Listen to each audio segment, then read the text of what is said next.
Hi hello నమస్తే మా రాజమండ్రి రుచులకు స్వాగతం. నేను మీ ఆశ. బాగున్నారా?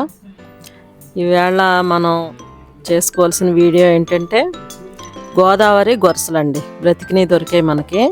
చాలా చాలా టేస్ట్గా ఉంటుంది. ఒక్కటే ముళ్ళు ఉంటుంది. చిన్న పిల్లలు కూడా తినొచ్చు. చూసారా? బతికిన చేపలు. ఎప్పుడు కూడా బతికిన చేప తింటే చాలా టేస్ట్గా ఉంటుంది. మీరు మళ్ళీ చచ్చిపోయిన చేపలు తెచ్చుకోరు.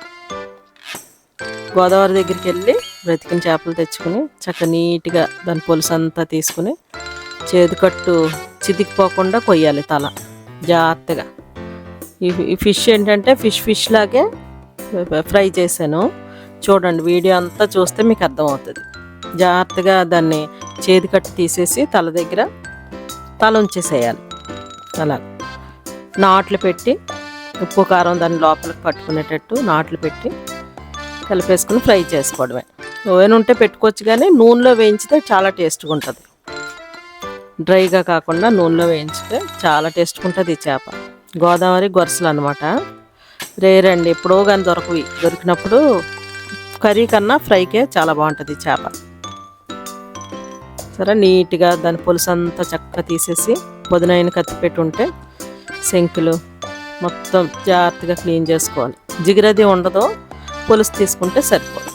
శంకులు అవి తీసేసి జాగ్రత్తగా చేదు కట్టు మట్టుకి జాగ్రత్తగా కొయ్యాలి. చితికిపోతే మళ్ళీ చేదు వచ్చేస్తుంది మీకు చేప.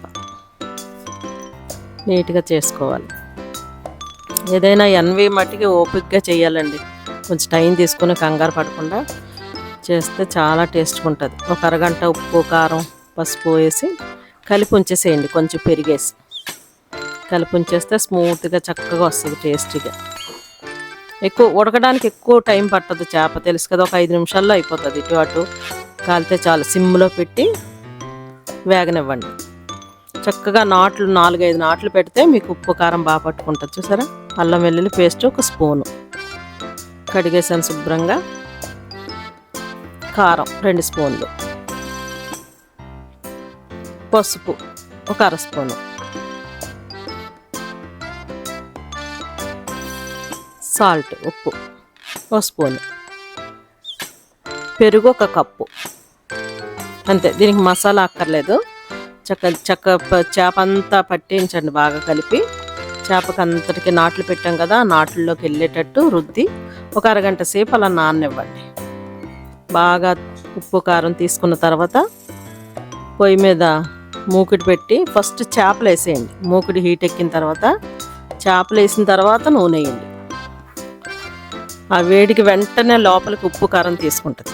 నూనెలో వేయకుండా ముందు బాణలో చేపలు వేసేయండి. నానబెట్టాం కదా. సరే, నాట్లు ఎలా పెట్టానో అన్ని వైపులా ఉప్పు కారం చేరుకునేటట్టు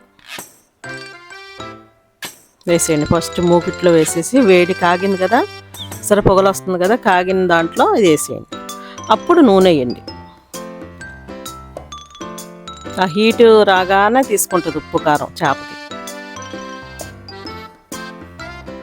నూనె వేసేసుకుంటే ఇప్పుడు మూత పెట్టేసేయండి. నూనె వేసి ఒక 5 నిమిషాలు మూత పెడితే చక్కగా చేప ఉడికిపోతుంది.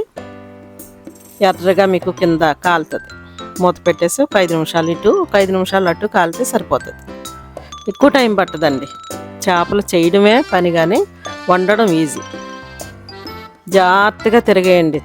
పెద్ద చేపలు కదా, ఇరిగిపోకుండా. నాట్లు పెట్టాం కదా మనం ఉప్పు కారం పీల్చుకోవాలని. చాలా జాగ్రత్తగా తిరిగేయండి.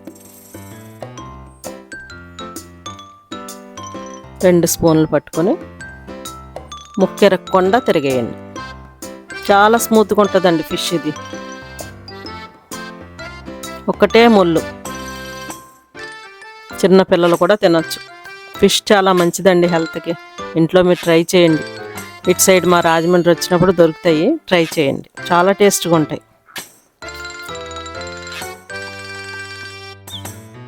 మా వీడియోస్ మీకు నచ్చినట్లయితే లైక్ చేయండి, మీ ఫ్రెండ్స్ అండ్ ఫ్యామిలీకి షేర్ చేయండి, సబ్స్క్రైబ్ చేయండి. మరిన్ని వీడియోస్ కోసం బెల్ ఐకాన్ని ఆన్లో పెట్టుకోండి. Thank you.